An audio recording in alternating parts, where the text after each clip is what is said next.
advantage and you have a disadvantage. Yes, ma'am. Pradnya, would you like to start? It's 2:30. Yes, ma'am. Yes, Pragya. Ma'am, I was just checking if Manjot has joined. I'm already there, Yeah, ma'am. she's there. She's yes, already yes. there. Hi, Manjot. Hello, ma'am. Hello. Manjot, you start. Manjot. Yeah. A very good afternoon to one and all present here. On behalf of the UGC Center for Research Capacity Building of Dr. Beeman College of Home Science, I welcome you to the third session under the theme of Promoting Research Ethos, Faculty Research Enhancement on the topic Scientific Writing and Grant Proposal. Our speaker for the day is Dr. Ravikala Kamath, Madam. Madam is very much a part of the BMN family and has been associated with many of the college activities since a very long time. It's indeed a privilege to introduce her formally for today's session. Dr. Ravikala Kamath retired as the Director of the Department of Postgraduate Studies and Research and Professor, Human Development Department at SNDT Women's University in 2006. Subsequently, she was appointed as the Regional Director at the US Educational Foundation in India in 2008. Currently, she freelances as a human resource professional consultant with focus on education, individual institutional mentoring, promoting quality initiatives in teacher education, and is also actively involved with the various NGOs as an advisor for community-oriented initiatives, education, and empowerment. Dr. Kamath is the Executive Trustee of the Trust for Human Resource Enrichment and Development and continues the research activities and publications through field projects with children in schools, youth and higher education, and also with senior citizens.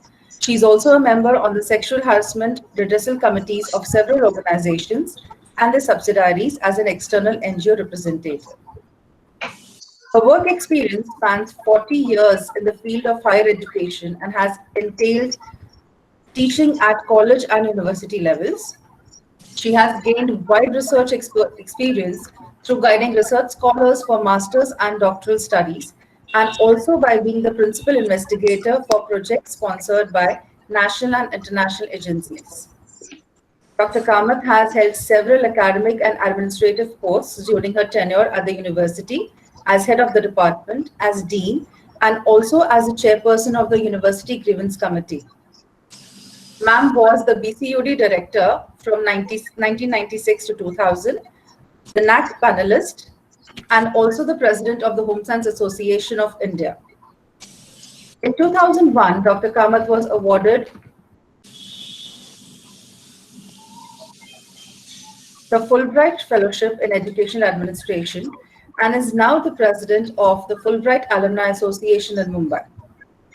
She was deputed at the London School of Hygiene and Tropical Medicine in '93 on Academic Link Interchange Program of University Grants Commission, New Delhi.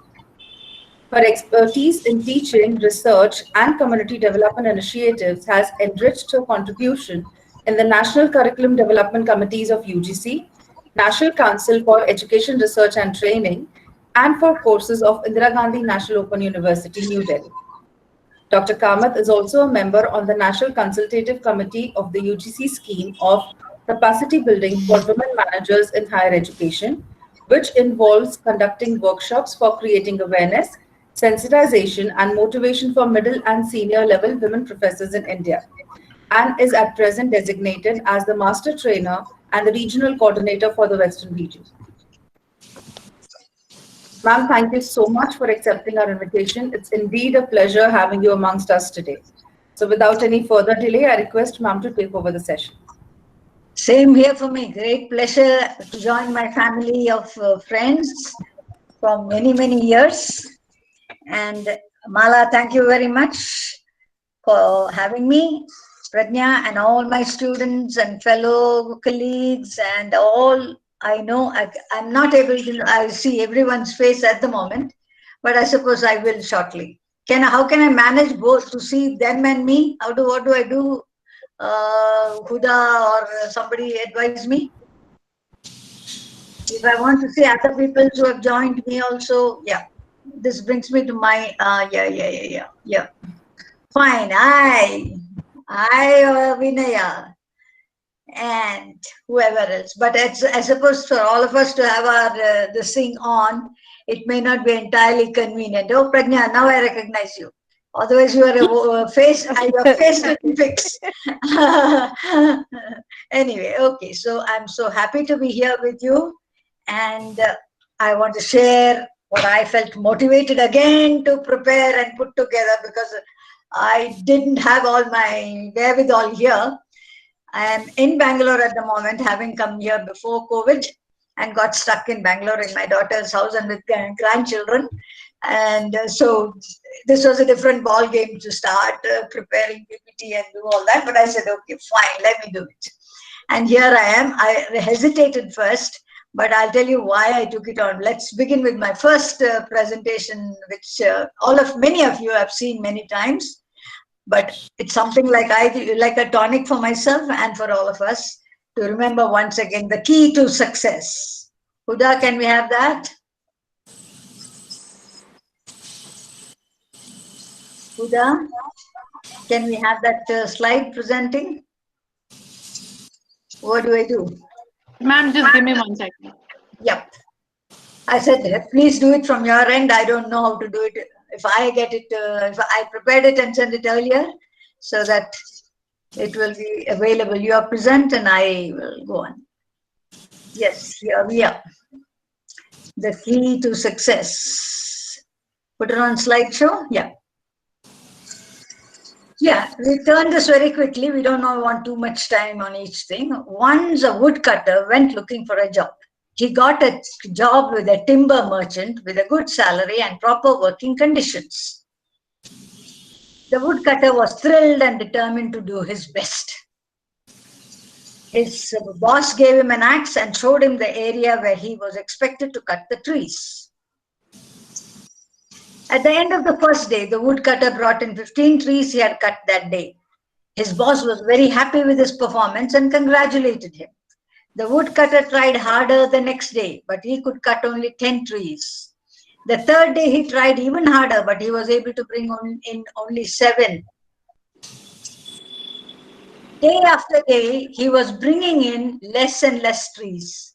He thought, I must be losing my strength. He went to the boss and apologized. I don't know why I cannot do as well as I did on the first day. The boss asked him, when did you sharpen your axe last time? He replied, sharpen? I had no time to sharpen my axe. I have been busy trying to cut trees. Most of us are like him, busy, but find no time to update our skills. We think whatever we have learned is enough. In fact, I thought whatever I knew to prepare lectures and prepare PPTs, etc. is enough, I thought. But good is not good enough. As time goes by, it doesn't seem. Better is expected. So here I am struggling with this technology to talk to you, the same thing, but with a different mode. I don't see you all too well. You may be seeing me. So, sharpening our skills from time to time, even if it's the known thing, how to do it again, how to do it differently, is indeed the key to success. This is what I keep telling everyone, and I want you all to remember, and I'm retelling myself again to sharpen my skills so that I can use this medium to reach more people than traveling somewhere and go there and talk and lecture, isn't it? You agree that this is a better mode, that we all need to know how to be doing it more and more. Sharpening our skills from time to time is indeed the key to success. So whatever success, whichever way, personal, professional, whatever, we need to sharpen all the skills that we have, and we need to do it periodically, regularly, and in more and more diverse ways. So that is the first thing that I would say. So when you say there are more proposals to be written, there are more this thing to be written, I know there are times when you will, oh my God, if you tell me I'm going to have to correct 5 proposals, I may say, begin by saying my God. But I'm sure at the end of it, I'll enjoy it and I'll say, that was great. And I'll also pat my back and say, oh, I achieved something. You know what I mean? So while, Anuradha, while we go into our second childhood, we shouldn't lose our first childhood and strength that we learned and got. and grew up with. Yes, Agree? ma'am. Yeah. So here we are, and let's go on to the next one. Now I want you to, this is the one I want, beginning from the thing. Okay, I gave a long proposal, a long title to Prajna. Somebody called me up and said, ma'am, for the invitation it is too long, so can we make it shorter? So I said, okay, scientific writing proposal for grants, which I thought made sense because it is scientific writing. And I remember I have come to your college before and talked a lot on the academic writing. So that's why I was a little hesitant. How do I pin this? I said, I just have 3 slides on this, or 3 or 4, I think I prepared finally, to say the same thing, but in a slightly different way. And I thought I could reinforce it more when I will come to the second part of the topic, writing proposal for grant.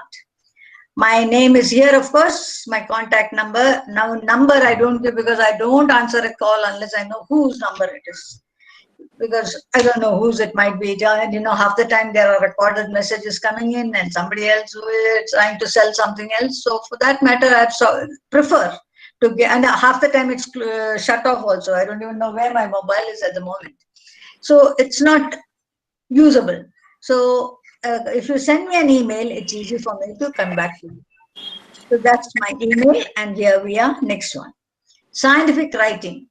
In future, I'm just going to make this writing word. I'm tired of it. I'll just write W for it. Also called academic writing. It's synonymous with that.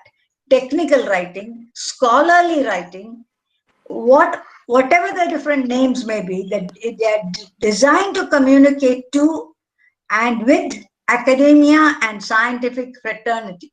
We want to talk to people similarly endowed, academicians or maybe scientists, maybe readers who are of interest of anything. We want to talk to the people, so we have this communication in a specific manner in the scientific writing or an academic writing style.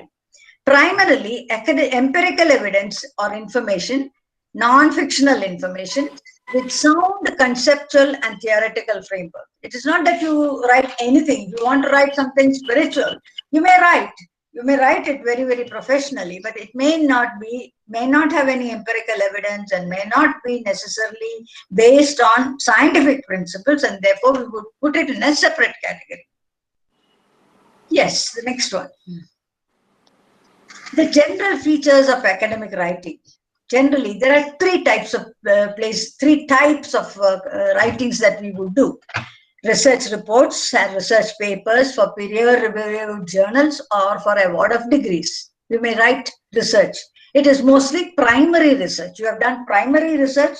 You are writing the report of that primary research, or writing a paper for publication on your primary research, what you have done, or for award of degrees, for PhD, for masters.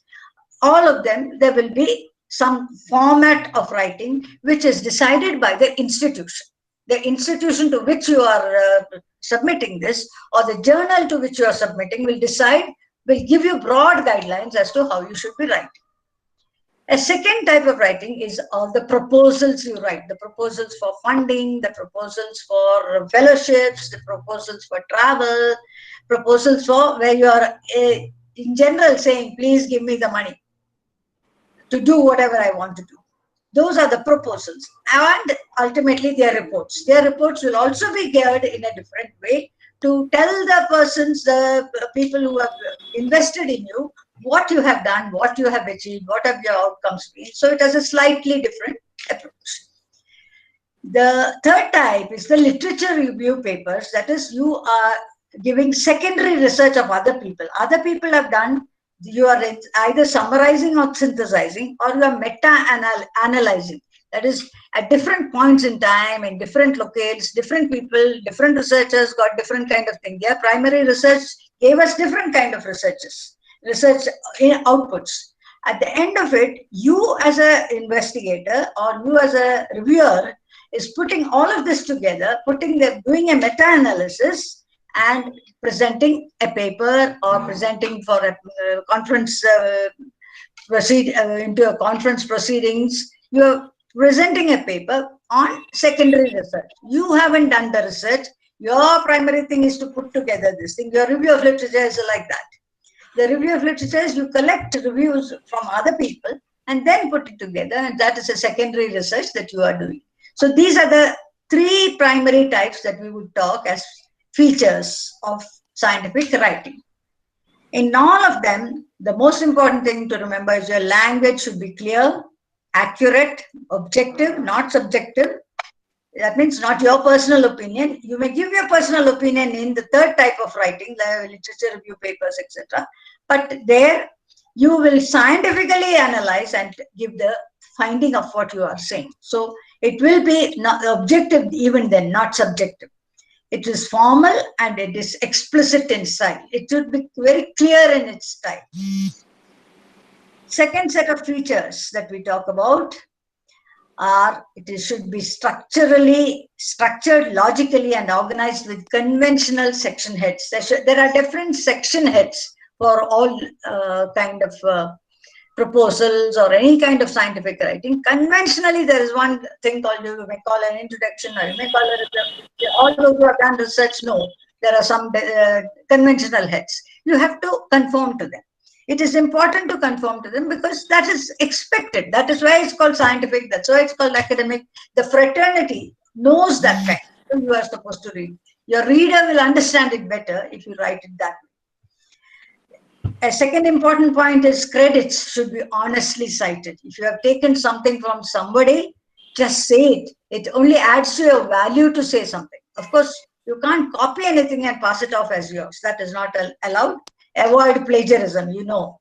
This I will dwell on it a little bit more later. Avoiding plagiarism is very, very important in scientific writing.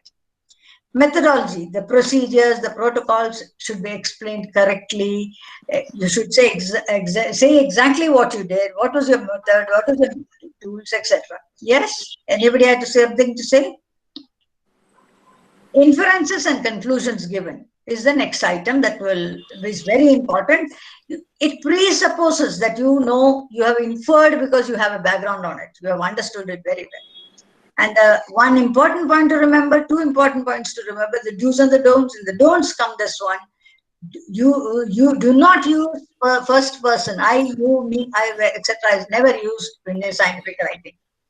And another one more point, click on, is do not use abbreviations. I've said don't use abbreviations. Don't use first person references. It's always, you cannot use a word I, we, me, because it is not personal writing. It is subjective to say that. So use abbreviation. This is a done thing always. There are slight deviations sometimes people do, but by and large, they are not very popular. And one chooses to keep this. Today, there's a slight infiltration of a little more flexibility in this. But I think up to a reasonable level, flexibility is allowed, but you cannot afford to cross the boundaries. Next slide. With this, I'm moving on to this writing proposals for grant. As I said, I've dwelled less on it because some of it will come in here. And also because I feel most of you have done research, almost everybody has done research, either at master's level or at postgraduate level. How many have not done a typical research and written a report? How many teachers in the year? The computer science people?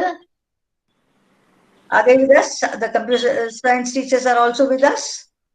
How many of you are there? Would you raise hands? I don't see any hands. Where do I still look for them?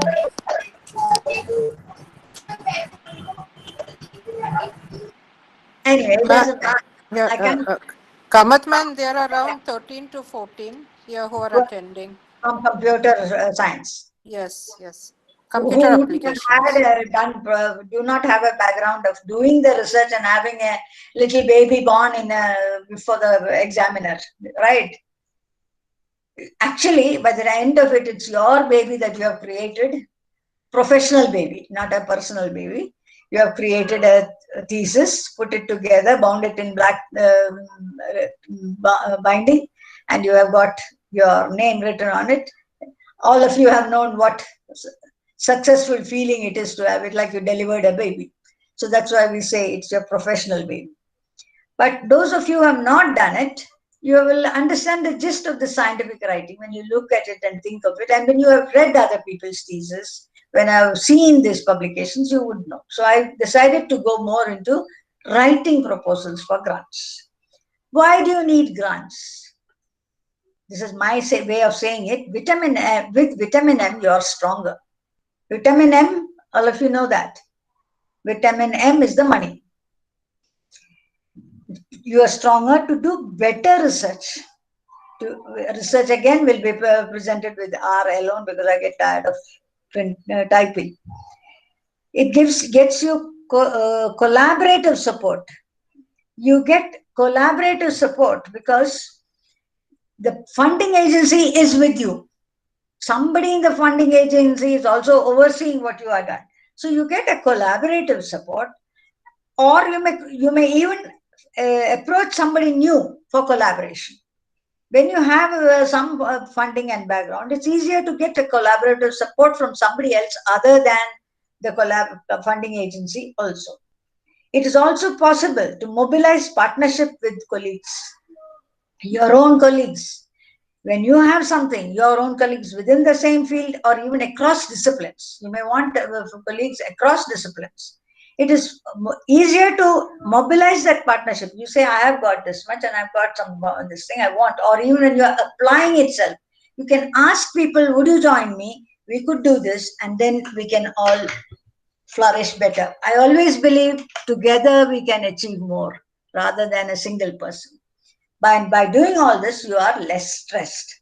Having said that, even as I wrote this, I said, stress is always there. It doesn't become less stressed. You're less stressed about money, but you're equally stressed about the deadlines and how to spend the money, how to get it through, and all the rest of it. But you can't have anything without some stress. So, but you're less stressed about how to do it, how to do the research, or how to go about visiting somewhere. Maybe would like to get a fellowship to go somewhere else and see some other places or see some other methods of life. And you're less stressed if you've got vitamin M with you in your purse, not in your medicine box, but in your purse. You need the vitamin M. Okay, next.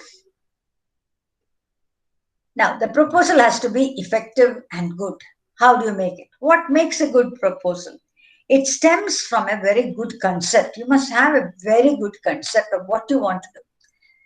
A concept that fits the philosophy and mission of the funding agency. Whoever is funding, they have a philosophy and mission. If it's your management, what is the philosophy and mission of funding? What is why have they earmarked a fund for that? What is it that they want to achieve? Maybe they want you to do something more on the research on women and children and growth and education and things like that. So look at what it is, their philosophy and mission, and your expertise. This is important, your expertise and experience. As I've always said, you can't do research or you can't go somewhere else unless you have a background of experiences and expertise. Everybody looks at whoever, see this, when you send a proposal, the person looks at the proposal and says, can this person do it? What is that person's expertise to do it? If I say I have to send you something in Ayurveda without a collaborative partner, without a co-investigator, they will say, what do you know about Ayurveda to do anything? Sure, they'll ask me, and they will ask me and they'll turn me down.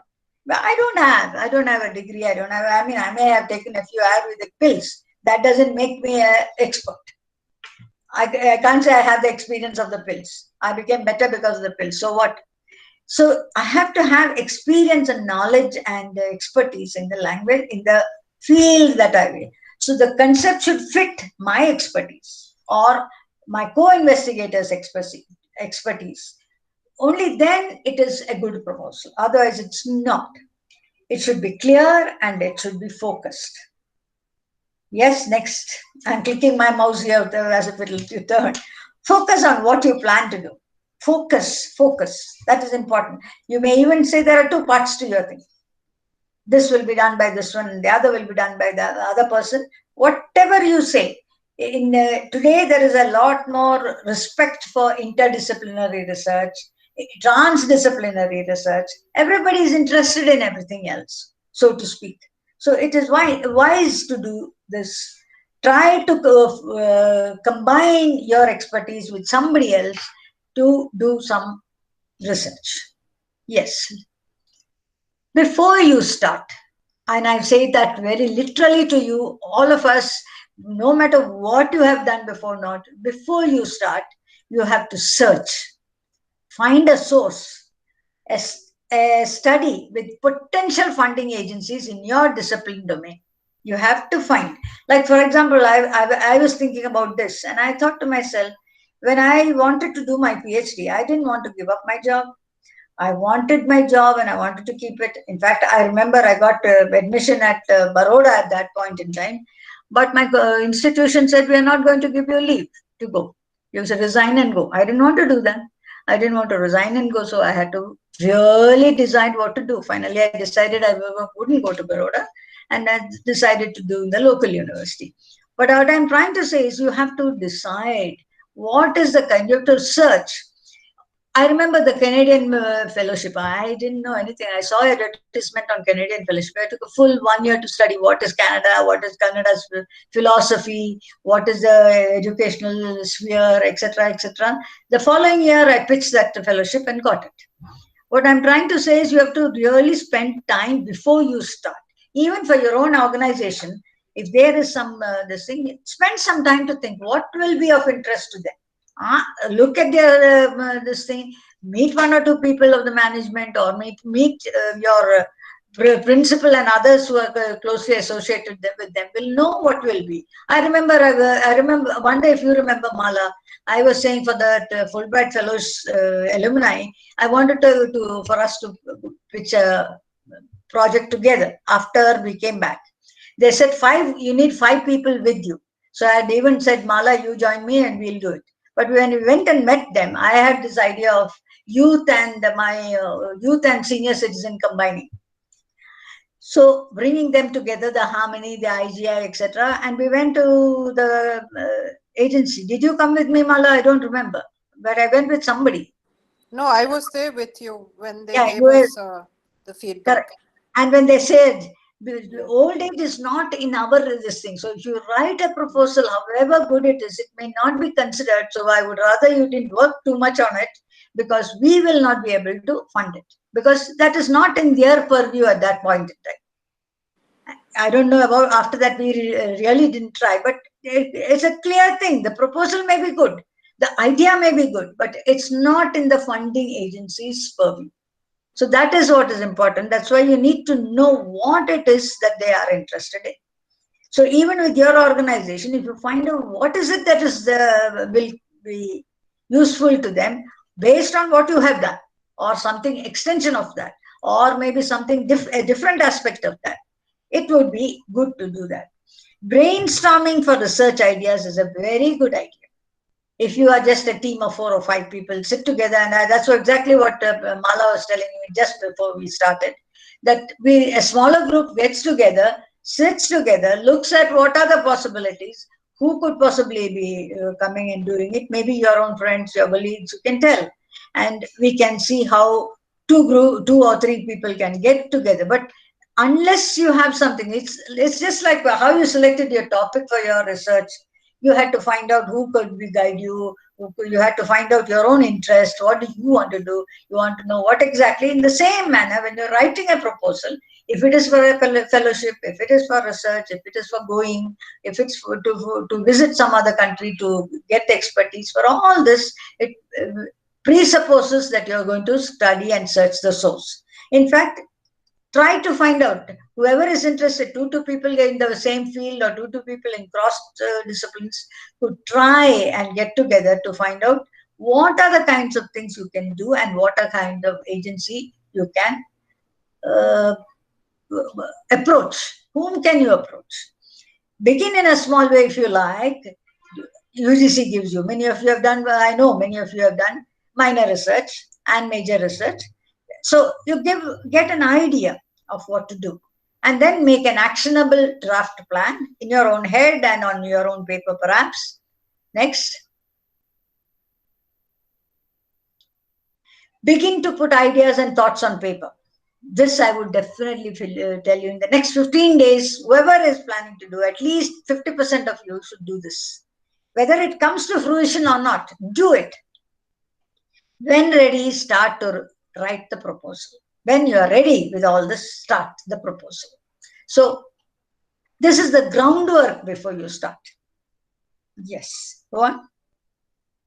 Be the 3 compelling C's, as I call it. Be clear, be complete in your head, be compelling when you say it, be convinced, be aware of appropriate and documented background. That is a review of literature. That's what I mean by documented background.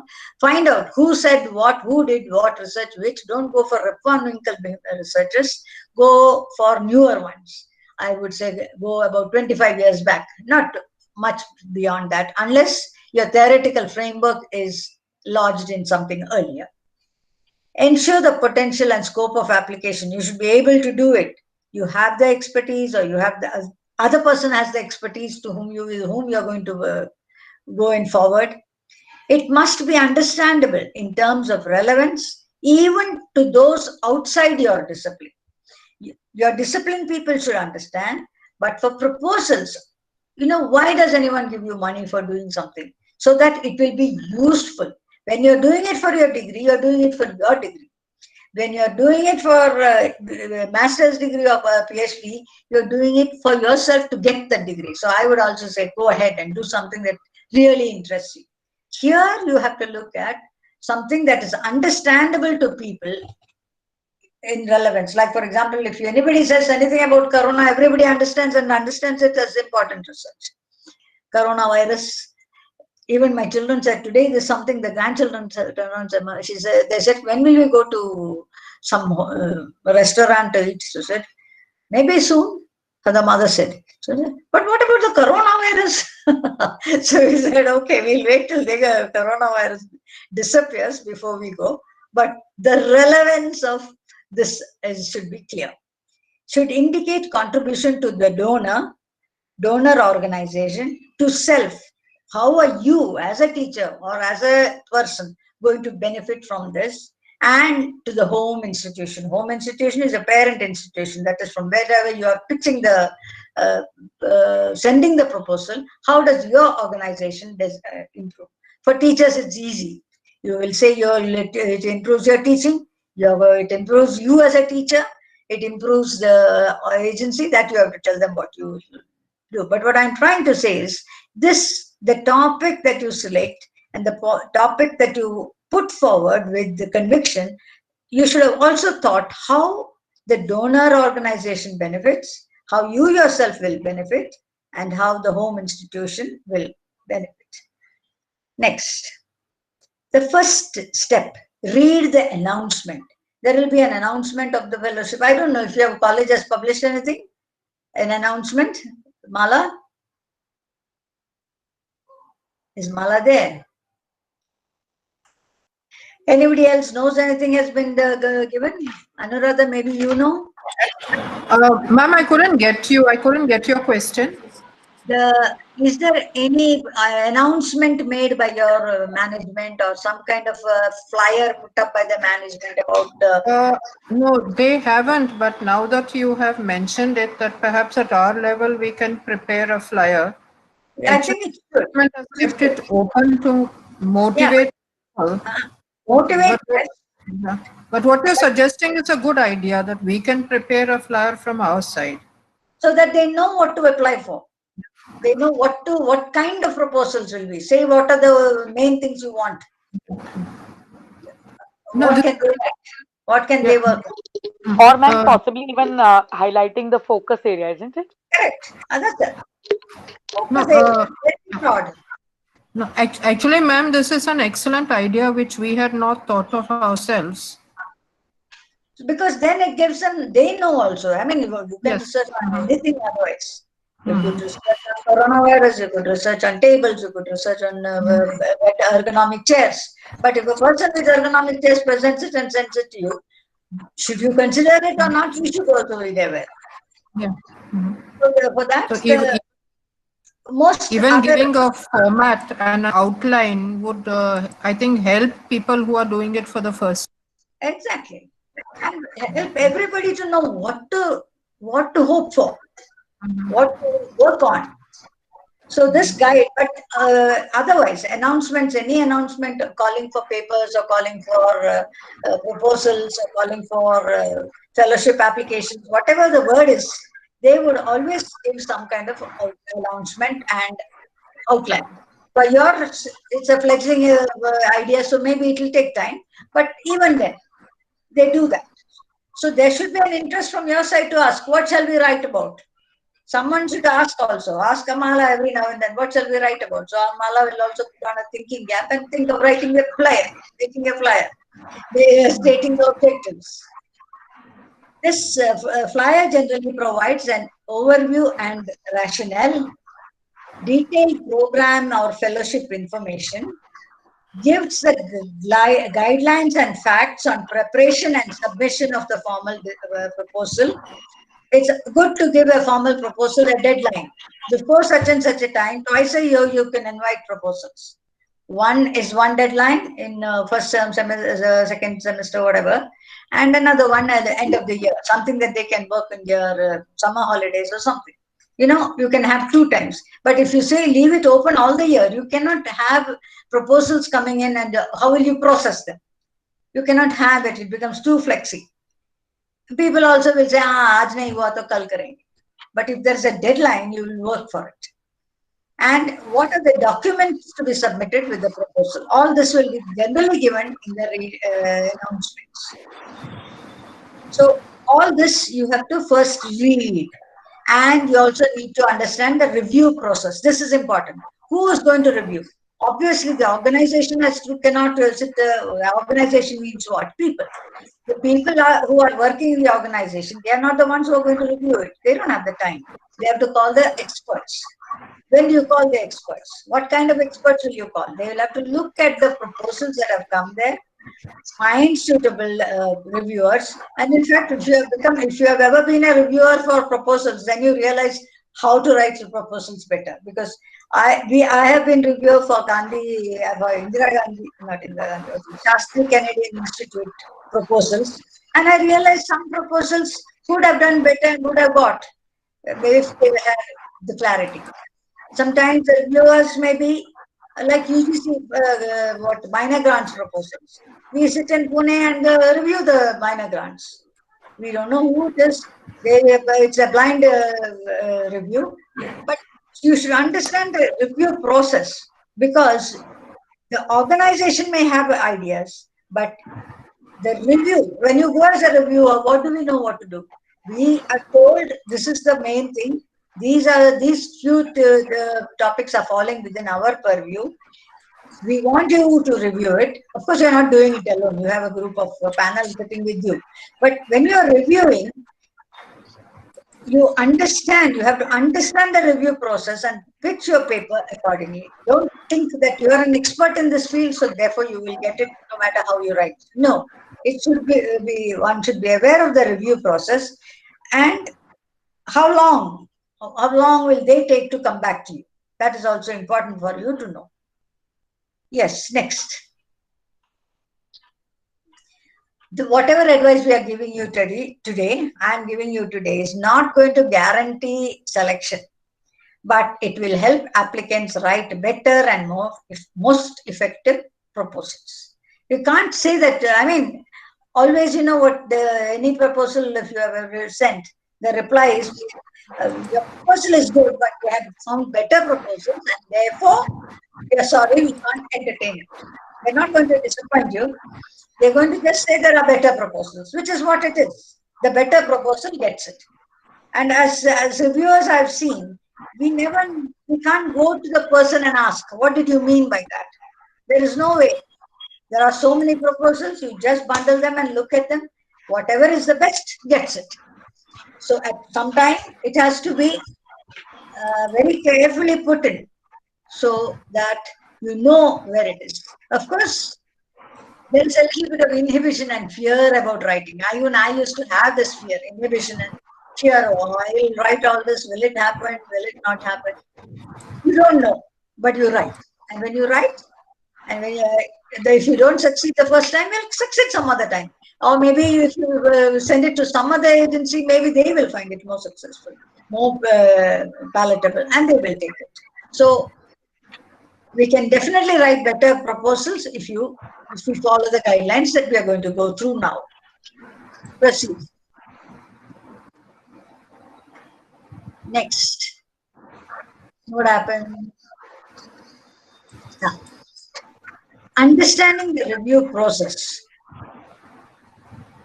Awards are granted on competitive basis on merit and potential.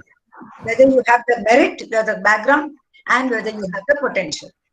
The reviewer will evaluate your plan according to how well your proposal answers the questions, which I'm showing you below. Yes, what are you proposing to do? How do you plan to do it? That is the methodology. When and where do you plan to do it? Time frame, feasibility, authentic locale, the places which are suitable for what you're saying. I have seen most proposals that I reviewed failed here. When and where? The time frame. Either the time frame is not feasible or it is too long, not practical. Sometimes it has been the frame of the reference. They say we'll go to this, that corner. It is not suitable for this kind of research.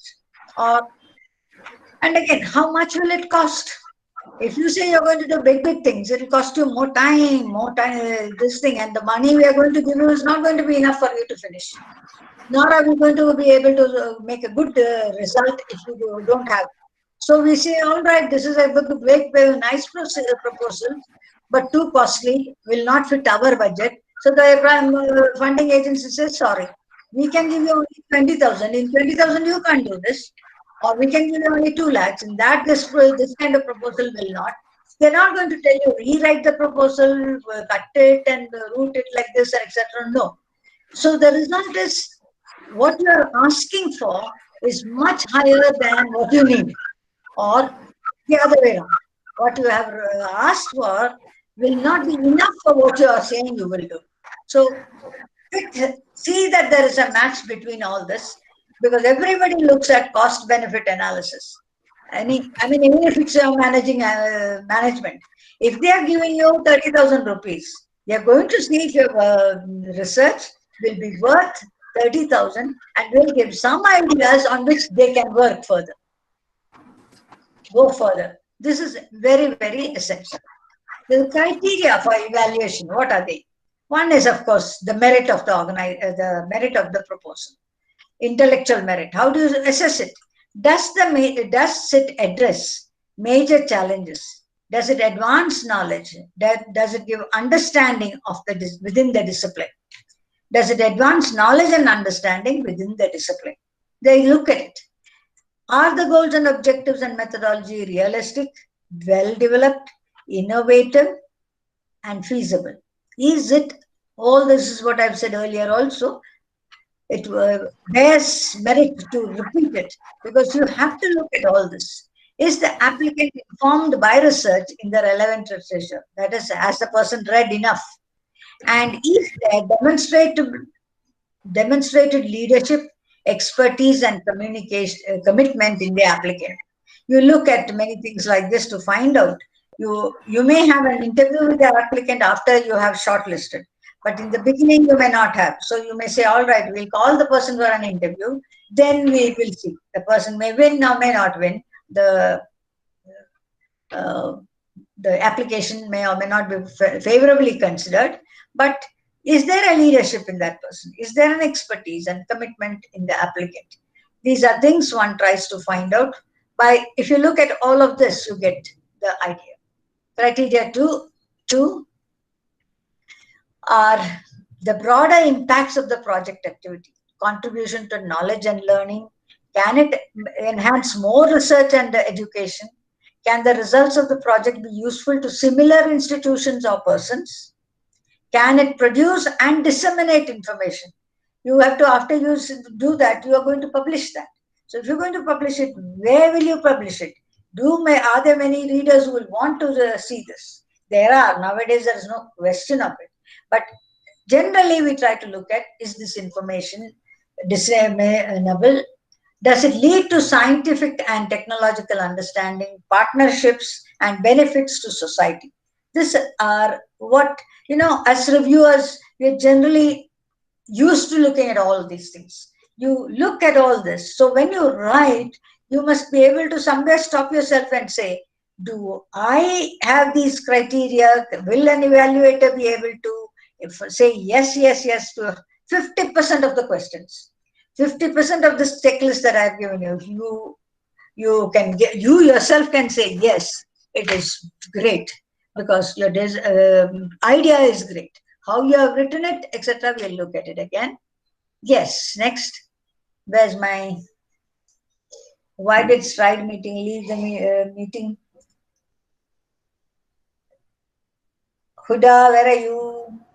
Ma'am, I think she got disconnected. She will just join in another 2 minutes. I thought so. She's still. So far, so good. Are we together in this? Anybody, any comments? You want me to stop? Am I fast? I don't know. Is Millie Pereira's new? Is Millie Pereira's new? She's from BCA, ma'am. Melina, why don't you introduce yourself to ma'am? Come on, Melina. Let's see. Tell her she joins. She's come back. Hello, ma'am. Hello. I'm Melina Pereira from BCA department. I teach communication skills. Oh, great. You have joined recently or you have been there long? Sorry, ma'am? Have you recently joined or have you been with us long? No, I've been for quite some time. I've in fact attended even your past. Is there much repetition? Is there much repetition happening? I've done my NSIL and hopefully I'll be doing a little more of research. Okay. All right. So let's continue. Sorry, ma'am. Yes, somebody said something. No. Your lectures are quite helpful. Yeah. It's I hope giving a lot of direction. I have to hear it. Even if it's repetition, I think sometimes some things bear repetition. That's what I thought. No, not at all. It only keeps reiterating. Anyway, broader impacts of the project, and does it lead to next slide. Composing the proposal. You know something, I was fascinated. I was doing a lot of internet search. There are so many templates available, So I said, I don't want to give templates. And there are so many agencies who will write them for you. Proposals, pay them money, they'll write for you. All these are things that I don't believe in. So I didn't. And I didn't want to give you a template for how to write it. But there is no ready-made single formula. As I told you, each announcement, each applicant, each organization has its own ideas, and it really cannot be a single formula. But some points have been found useful. So I'm sharing with you some of these points. Yes, Huda. Typically, a final version of a proposal will have gone through several drafts and revisions. It is impossible that you can write one. Don't plan on writing a final version at the first shot. No, it never can be good enough. You have to really read it. You have to write first. Yes, write as you like. Use whatever language you want. Write it first. Then don't submit it. Then go on revising it, go through several drafts and revisions. Have you ever tried, have any of you looked at your own master's and PhD thesis afterwards? Afterwards, have you looked at it and have you realized how much better you could have done it? Have you felt it? Your own PhD thesis. We feel silly, ma'am, after reading it. I know what you mean, because I felt the same thing. I didn't want to say that, but you said it for me. Because you could have written so much better and so much more clearly. You could have visualized and you could have articulated better. You really feel, did I write this? Then greater the number of years passed, you realize how much more it is, because and that time we struggled and wrote. but each one, there's each is a better draft after you do it many times. It is important. So don't even think that once I write, it will be. So be prepared to change at least minimum 5 times. Not everything, perhaps here and there, you will have to change at least 5 times a proposal. A thesis you may change much more, but this is important. Don't think in one shot you set aside time for it. Maybe your evenings, maybe your free periods in college, wherever, I don't know when, but set time for it. Yes, next. The project statement. This is your opportunity to precisely crystallize and concisely showcase your strengths to the reviewers and potential hosts. You have to give the project statement in a nutshell. It should be clear in your head. And then you should be able to give it the project statement, the topic itself, and what you're going to do in that topic should be clearly explained. Which again is explaining what you propose to do.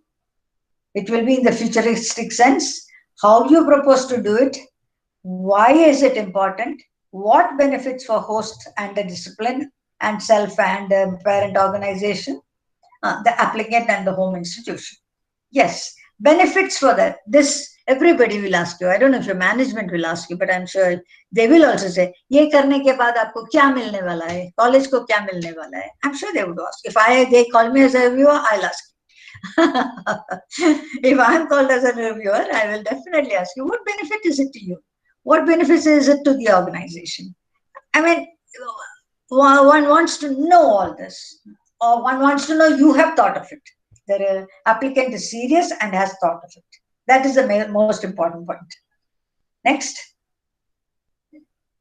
Format for the proposal. There are several formats. I was shocked at the number of templates earlier. Nowadays, when we were struggling, we had no templates on anything available.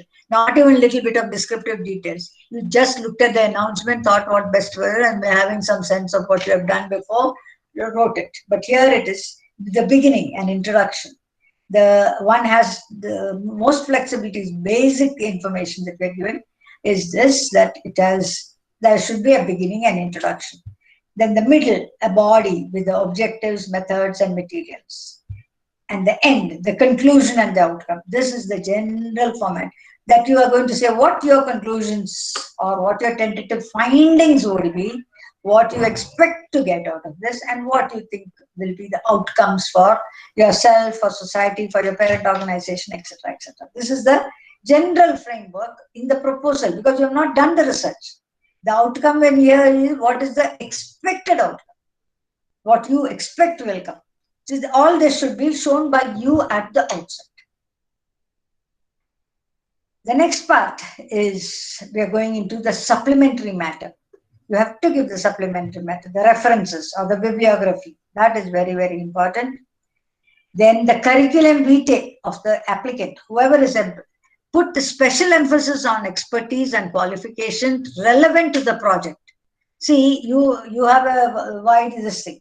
But if you are applying for a specific thing, like I would fine tune my own thing for different people, depending on where I want to give it. Special emphasis on your expertise and your qualification. Therefore, why you're suitable for this project, how you can really do this project. Be sure to include a comprehensive curriculum vitae. And this sentence I like very much. There is no need for exaggerated self-importance and much less for misplaced modesty. Okay, ye kaise bolun, wo kaise bolun, ye bolne ki zarurat hai kya? Don't do all that. Don't have too much modesty, but don't have too much exaggerated self-importance also. Make a balanced, good curriculum vitae suitable to what you have applied for or applying for. And if you have this is where it is helpful to have a co-investigator. If you have a co-investigator, what your lacuna are they, maybe the co-investigator can give more information. So you would have to, the choice of your co-investigator is important for you, for the department also, for the management also, in your own college. They'll be happy to say if 3 people join together and are doing something, I'm sure they'll be happier. But of course, they may also ask, Are you sure you're going to be able to work together? Now you'll have to be sure you can work together. That is important. But yes, by and large, adjustment is the meaning of life. Adjustment to each other is the meaning of life. The more you live, the more you adjust. I'm adjusting to, what is this called? The new normal. You adjust to distancing. We never heard of distancing. We were always so huggy-wuggy. We would be so happy to meet each other. Now, distance. Keep, and what is the new thing that seems, who has developed a nod? Amitabh Bachchan has got a nod for the new nudge with the elbow for the new greeting. He can't shake hands with the with the hot seat person. So he shakes his elbow touch they give to say greeting. So our namaste is always there. But what I'm trying to say is it's good to have a lot more people together with you to adjust, and you also will adjust. You will grow better professionally and personally with greater adjustment. So look at having co-investigators and one or two as the case might be. We will talk about what might be the difficulties. Some of you will be going to come to say it. Next, useful hints. Remember, the selection for an award will be based on merit. A good proposal is always readable, well organized, grammatically correct, and understandable. To the reviewers, to the anybody, spend a lot of time on the proposal. When I say lot of time, it doesn't mean indefinite time. You have a deadline. Read the guidelines thoroughly. They will generally give you the guidelines. Go on, next, more useful hints. Present a well-conceived time frame. Reviewers have a draft critique. Now, this is an important thing. You have to have critique, means give this draft that you have prepared. Give it to somebody in the field or even outside the field, even your own peers, teachers, friends, whatever, and ask them, read it. Tell me, what do you understand? What do you not understand? Tell me, so that if the person says, I don't understand some of the things, what do you mean by this? What is this? I remember as a reviewer, one of the proposals we did,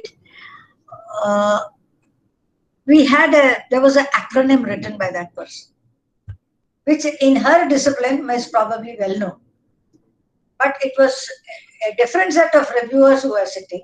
You can't get, if you get one topic on biology, the reviewers cannot get one biology person. You get a more blanket person, people from science and this and that, they pitch together. The panel is made like that. And there was one acronym which 3 reviewers were not able to decipher. We didn't know what was the full form of it. And we said, it seemed a fairly good proposal. And I was more in favor of saying, can we give it a chance? But the panelists and the organization said, we don't have the time, madam. If the proposal was good, it should have been readable and understandable. We could have gone ahead and given. The reviewers do not have time to contact the applicant to find out what is meant by a particular statement. What does this mean? They simply reject the proposal in favor of another one which is more clearly presented. We were told to do that. We said, no, if you don't know, none of you can answer this, and none of you are clear about this, don't take it. Let us just say we find something that's more clear. Naturally, they want to finish at the end of the day, they want to finish it and say, this is the thing. They too have their deadlines to announce who all have got which proposals have won. So they don't have the time. So that's why they say, don't do it. And that's why we tell the applicants, write clearly. Right? That's why critiquing is good. Get it critiqued by someone. Don't take any offense. Tell them, you do it and I won't be offended. Tell me whatever you want to tell. Tell me you don't understand. And then if you don't understand, if that person doesn't have, give it to somebody else and I find out, do they also understand? If 3 people don't understand, that means however it is, I mean, I'm not talking of you giving it to a lay person, but I'm talking about people in the field. If 3 people can't understand it, that means there is something wrong in what you have said. or there is a better way to say what you're saying. So this is very important. I would say critique it. Even before you change your first or second or third draft, just get it critiqued. So that, like when we went for that Fulbright thing, which five of us, or not five of us went, three of us or something we went. We told them what we were planning, and they said, look, your idea is good, very good, but we may not be at this moment able to entertain it. That's a very good thing. We didn't even write further. We were planning to write further on that, but they said, no, we don't work on it because it's not in our, it's not coming in our code. That's what I mean by saying that getting a critique, somebody will tell you. Of course, I'm happy to be your critique if you want, but I can't do too many. But yes, critiquing it is a good idea. It's a very useful thing. Yes, next. More useful hints. Use language comprehensible across disciplinary boundaries. Across, if you are using two disciplines, people are coming together, see that both of you understand what you have written.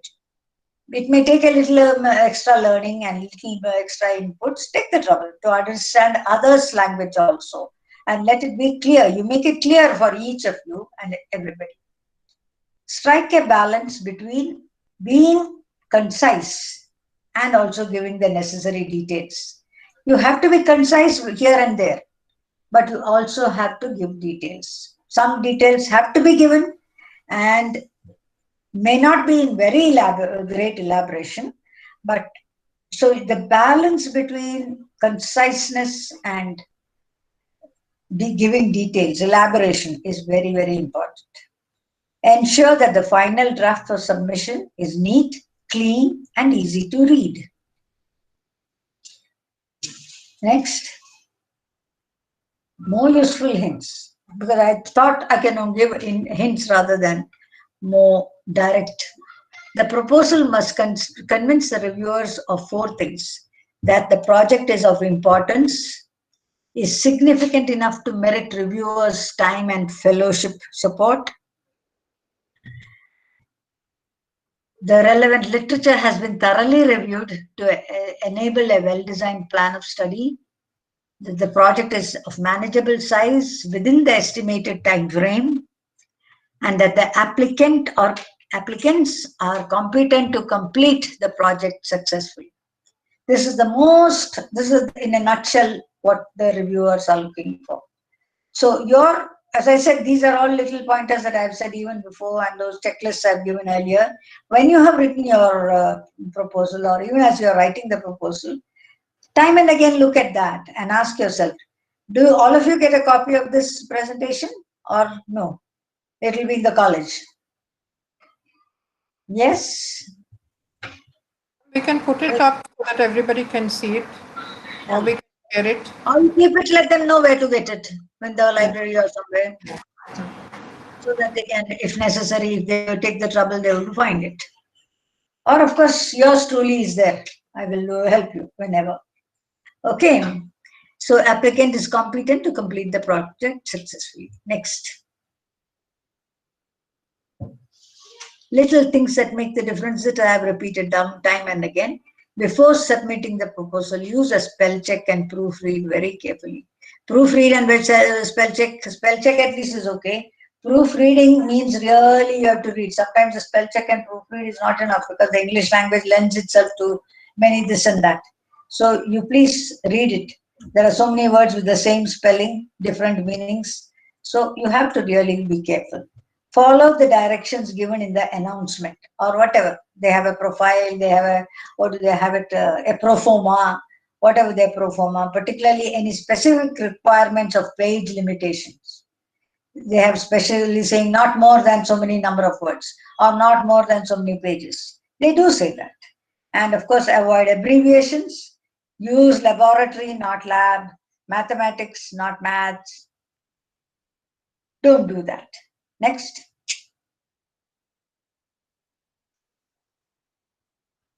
When acronyms are used, write out the full first time. Put the acronym in parentheses, and after that you can use the acronym anywhere, everywhere. For example, AICTE You write once AICTE, and then afterwards you can use the word AICTE. You are supposed to go back and say, if you don't remember what it was, you'll go back. You'll know where to go back and find it. Make sure all references are correct. Meaning, don't make mistakes here. You cannot afford to make mistakes here. So see that there. All this is best done when you proofread it and get it critiqued.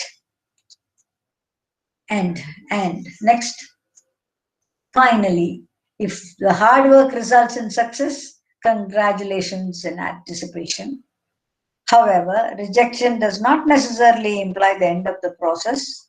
Remember, there is always a next time and next year, and yet many, many, many more chances ahead. So, and don't think time is age, etc. is. When I applied for my Fulbright, I was 53, and the announcement said at 50, or after 50 years only, flexibility for women may be permissible. So I said, I'm a woman and flexibility should better be possible. But I also want to tell you that there was a time when I felt, one of my colleagues had felt, oh, you get all those fellowships so easily. You go do and do this and that. So I said, okay, this time you try. I got the application form, I sent the papers to her, and I said, you try. When from the same university, two proposals can't go, let it be, you try. 5 days later, the papers were back on my table. She said, this is too much. Who's going to sit and write all this? I said, no, proposals don't fall into your lap. You have to write it. You have to, fellowship falls into your lap like that. You have to write it. Are you sure you don't want to apply? She said, no, I don't want to apply. I can't do all this. I said, fine. If you can't do it, I'm going to do it. And that's how I got the Fulbright that particular year, which I thought was hesitating because I was overage. But then what I'm trying to say is here's a living example of somebody who thought I couldn't and shouldn't apply and all that, and I did. And I'm saying, here I am. Happy to give you an example of that is possible. So try every chance. Don't give up. Try as many times as you want, and nobody's going to stop. And somewhere, as they say, if you go on striking the wall with the good arrow, you're going to hit the bullseye. So you will hit the bullseye somewhere. So please don't get disheartened too early and don't quit. Please keep doing. And the next last word for you is wishing you good luck. And thank you very much for your patient hearing. I am ready for any questions and answers. I'm also ready to offer you my help whenever you can. Whenever you write your proposals, please send it to me on my email. And for best results, I would suggest we can fix a time when you and I will sit at our respective houses and look at the computers, and we can do the corrections or changing, etc., at that revisions across. We have got the wherewithal today. We can sit in front of our respective computers. We can use the telephone and talk to each other to do what we want to do without shaking a leg too much. So it should be easier to do it if suitable to you also. At a predetermined time, we can mutually suitable time, we can sit together and do it. So here I am, and I am ready to listen to any questions, if any doubts, any suggestions, any comments. I'm open for all that. Anything coming? Ma'am, as you know, sometimes Yeah. people don't venture to say anything because they get worried that they'll be roped in to do something next. But I would like to ask you, how do you suggest that we can take this forward? I think you and I can't take it forward except to say what we are saying. Come on, write, apply, come on, write. Mm-hmm. Now the thing we can do is have a brainstorming and then say, okay, this thing is there, this topic seems good, you write upon it. Just like we do when our students tell us they don't know what thesis topic to choose. We say, we have this in our pocket, would you like to do it? Do you want to put some topics in your pocket and then fill it out? That's a possibility. But beyond that, I see our role today is just to motivate, and at every turn ask them, have you done your PhD? Have you done your report? Have you done a proposal? Don't you want to do? Because believe me, as teachers, I think our job is a little stultifying after some time. We have to make some changes in it. The changes we can do professionally are to create projects. Create some projects. Those who have done projects know it is a pain in the neck. But the pain in the neck is a nice pain. It's not an awful pain. It makes you grow, it makes you stronger, it makes you know many more things.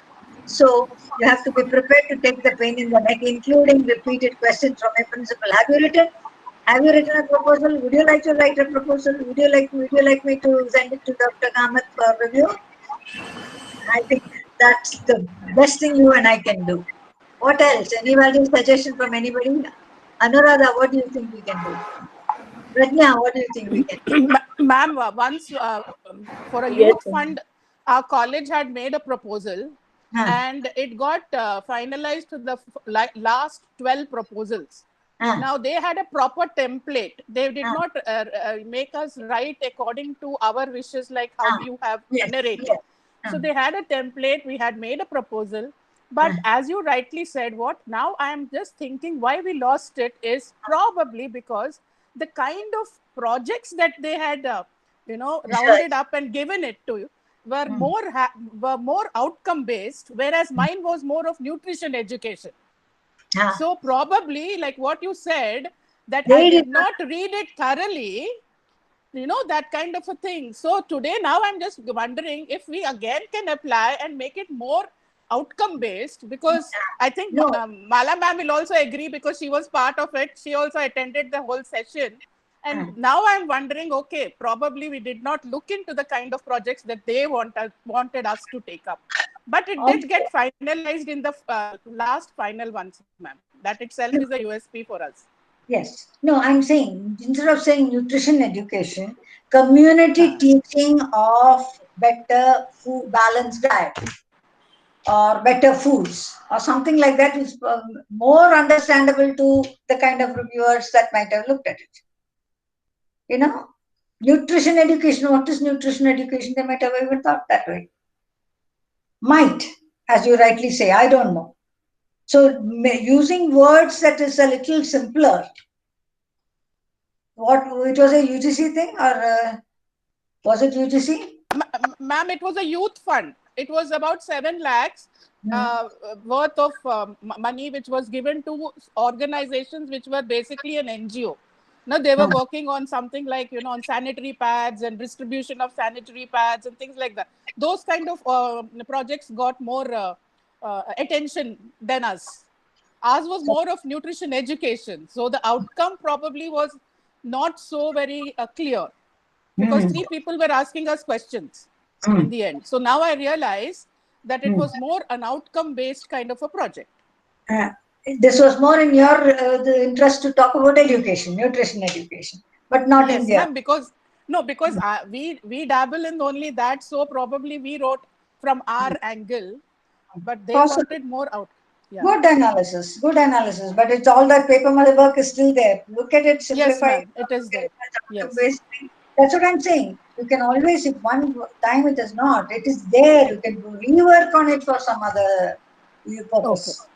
So I think that's a good idea. If you've got 7 different subsets in it, why not try? Okay, ma'am. Thank you. Yes. What other suggestion? You are going to look at it, and so proposal 1 of sometimes is there in Mala. Don't think it doesn't come up. What else? Prajna, what do you suggest? What other thing can we do to take it forward, as she says? Hello, ma'am. Ma'am, thank you very much. Thank you very much for your session. Ma'am, really a good guidance we got. Share with you for the vote of thanks. Yes, ma'am. We are definitely looking forward to get some proposals. Yes, definitely. I will do the follow-up, ma'am. Okay, sure. And believe me, Kevin is behind you. Mala is behind you. Will be there in front of you. Kamath sir, I have a very Vinaya ma'am. I have a question to ask you in Yes. terms of when a proposal is prepared and sent.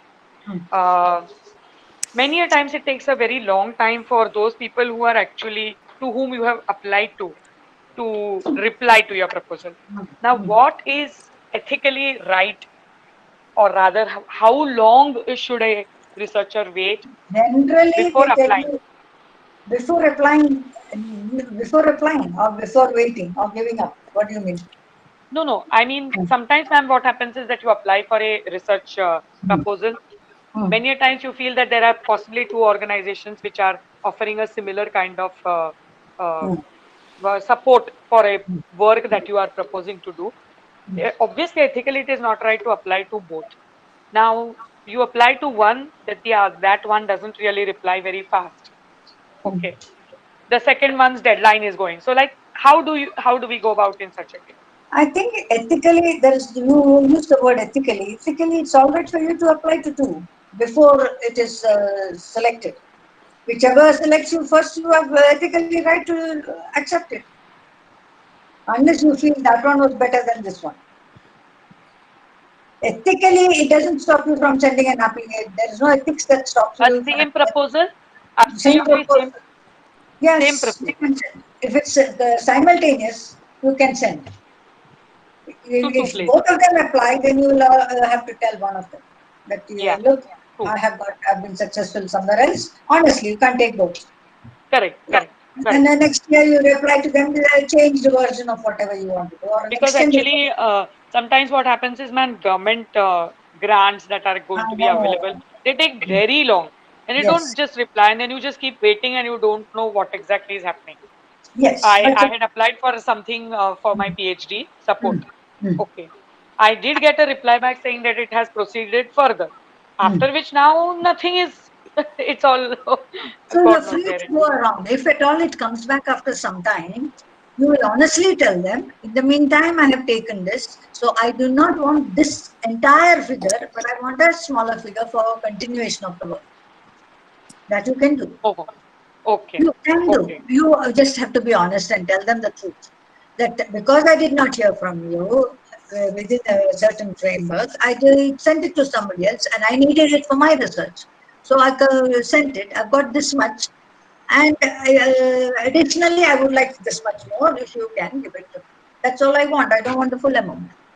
They may or may not okay. accept, but you Yes, can be yes, true. honest. But Yes, there's a true. chance they will accept because depending on their resources, there is a chance they will accept, and some of them will appreciate your honesty, and they will say, "All right, we'll give them the lesser." But you can't wait for the answers. No, particularly in our country when there are so many applications, and then getting those reviewers to come together and review it and then process it, a long time goes. Very long time. Yeah, because in our Hmm. country there are so many applicants. There are applicants, so that's why it takes longer. Say, supposing Okay. you apply, now you apply to your management. Management gives you something. You say, my management was kind enough to give me this, so I have accepted that, and I have used it for this much purpose. Now, can I would like to accept yours. And you tell both management as well as them that you are doing that. You don't hide Okay. anything from anyone. You put Okay. it on Okay. here.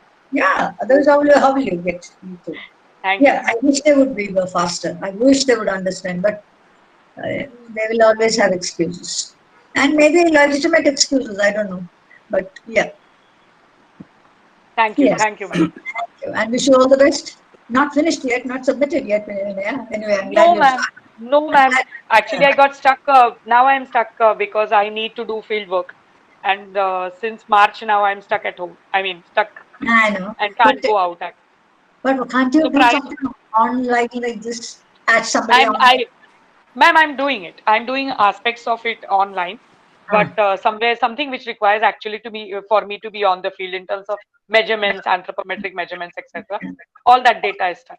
Plus, now, yes. ma'am, there is a very different kind of a dilemma because some part of the data has been collected before Corona, and now if I'm going to collect it, what will be the variability that may come in? Is it so likely to be changed? Is there any rationale for that kind of change? If effectively, because in terms of physical activity, etc., these kind of variables are now going to be really play a very big role into this.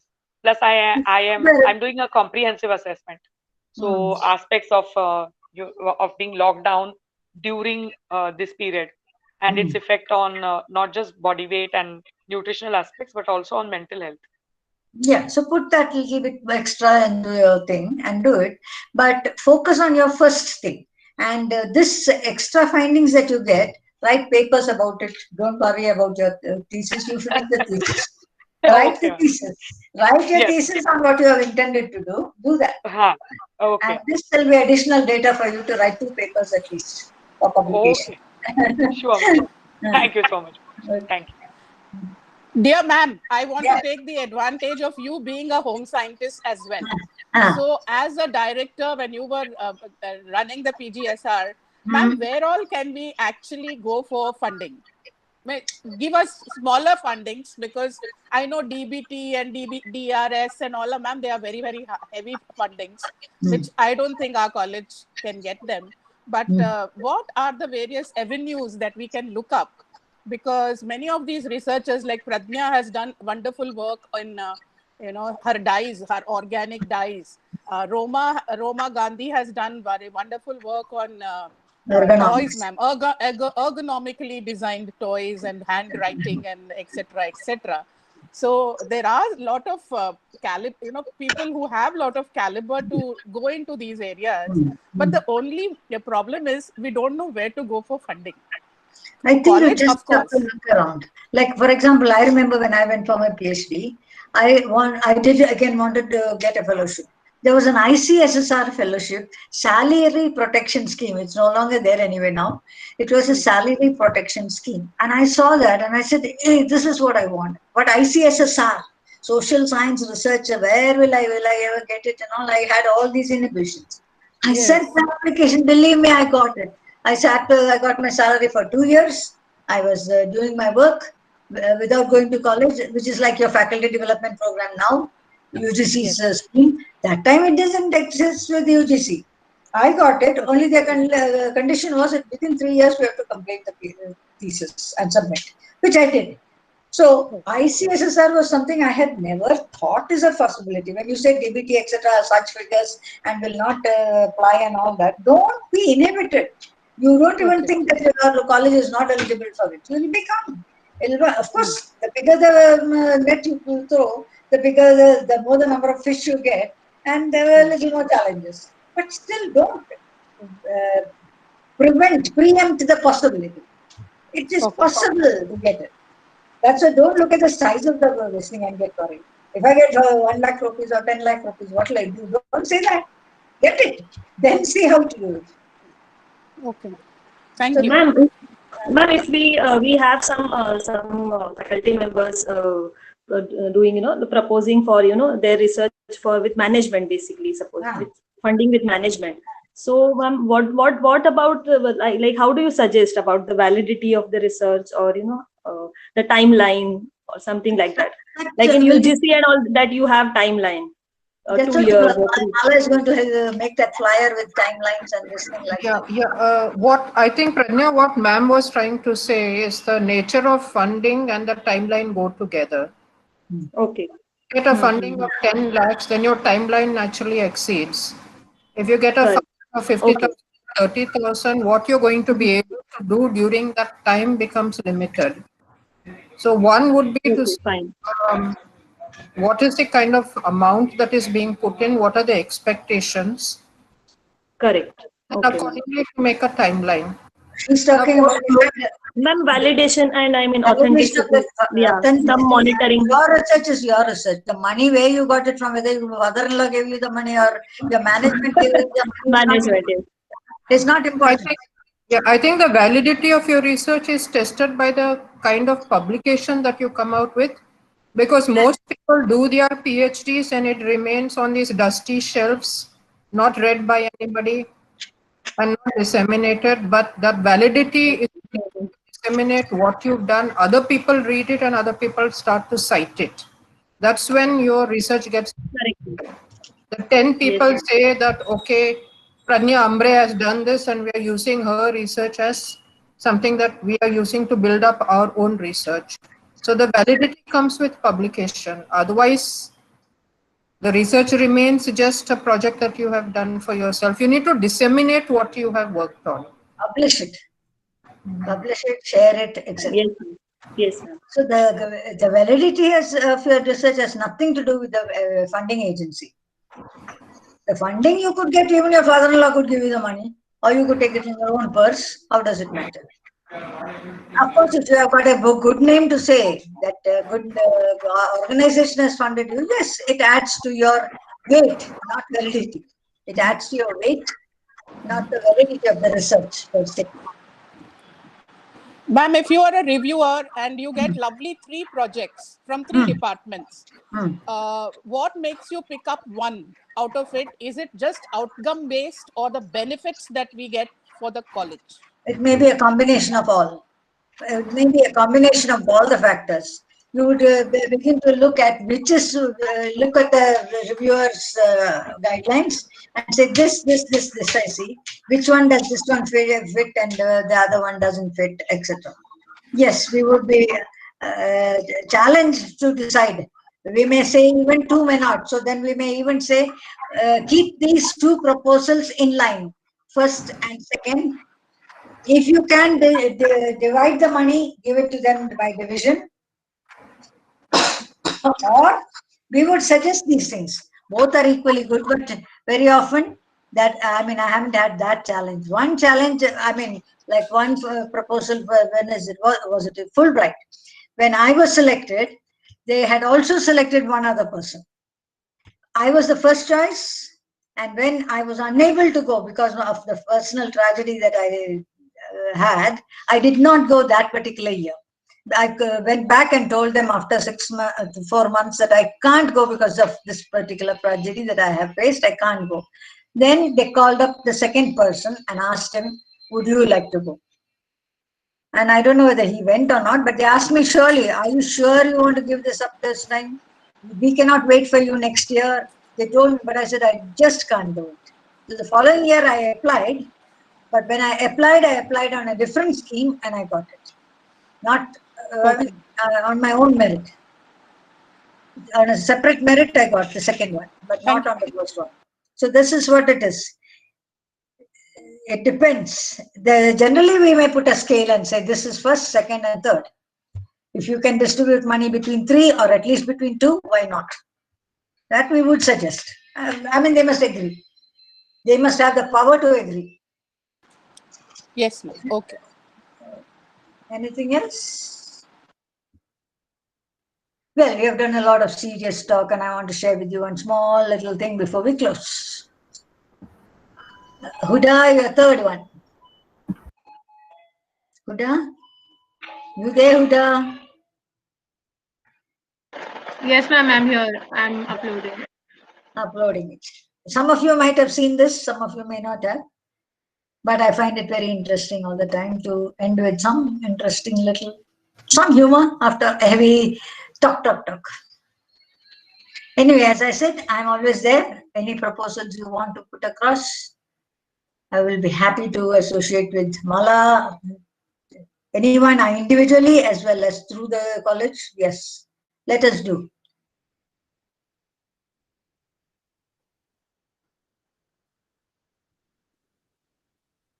This one is to lighten the moment for us for the evening.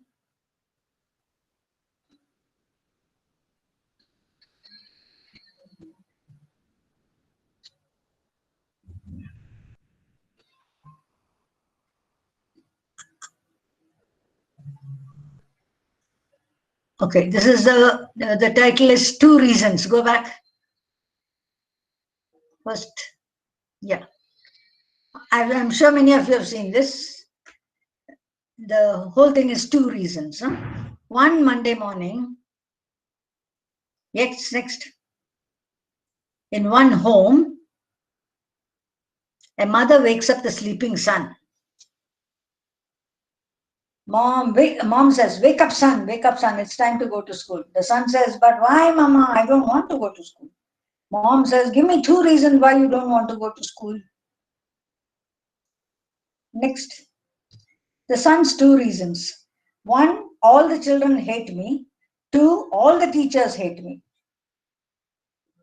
Mom, oh, that is not a reason. Come on, you have to go to school. Son, give me 2 reasons why I should go to school. He is asking. Mother's 2 reasons. 1, you are 52 years old. 2, you are the principal of the school. If you are the principal of the school, the teachers may not like you too much. The school children may not like you too much, but you have to go to school. So this is how it is for the higher up. So Mala, we have 2 reasons to continue this. Yes, ma'am. I agree with you. Yeah. 2 reasons, whether anybody likes it or not. And for each one of you, these 2 reasons also apply. Why should you do the thing? Because it's good for you to do research. You are supposed an element of your professional this thing is also research. So you have to do it. And you'll feel good at the end of it. And it's your duty. Go ahead. So with the 2 reasons, 3 reasons, whatever we have, let us proceed further and go on. Thank you very much. Thank you. Thank you. Thank you. Thank you very much. Thank you, ma'am. I would just like to formally thank you for the session.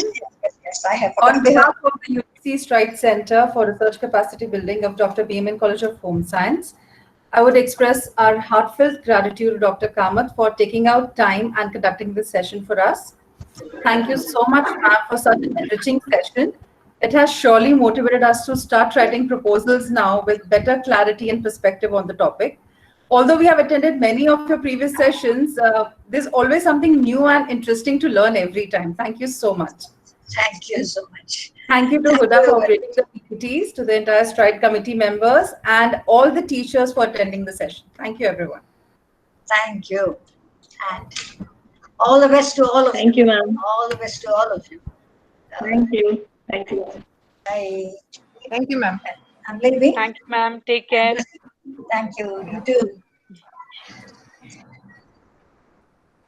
Just requesting some teachers who've been called to stay back for the RUSA meeting. So those of you who've got a message from Vidya this morning. How do I exit this? How do I exit this? Ma'am, you'll have to put the leave. Where's the leave? Ma'am, click on that red button. Okay. Button. Click on that. Yeah. First of all, before we, those who are staying back for the RUSA meeting, I would like to congratulate the examination committee who have been working around the clock. Kansa, Sugandha ma'am, Veena ma'am, Rupali ma'am, along with the non-teaching, to ensure the smooth conduct of the exams. I think the mock exams went off well today. Apart from 3 or 4 students who had some issues, I think that the others have now understood how things have to be done. So we'll just go on to very briefly, there are some points that I wanted to talk about RUSA. So if you've got a message from Vidya ma'am, you can stay back. Yes, Janvi, you can stop the recording. The others can exist.